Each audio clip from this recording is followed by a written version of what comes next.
Ciyarwa na ɗaya daga cikin abubuwan da Allah subhanahu wata'ala yake so a cikin sadakoki.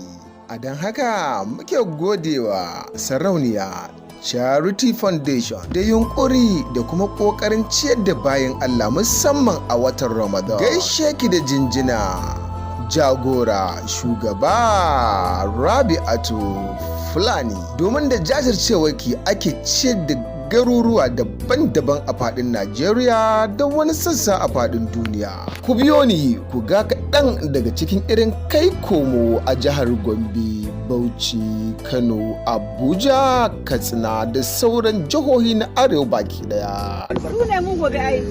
Yau idan yau wayannan ba su zo su wuce gaba zan zo yi wannan ne? Ba zan yi ba. Amma ina kwance zan ce ku je. Allah haka ba. Sai ka kula da tarbiyyar da. Shi kuma ya zo ya bi ko ina da yake shi ma yana da ilimi yana da serious.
Assalamu alaikum. Allah Ubangiji ya haɗa mu a cikin ladan baki.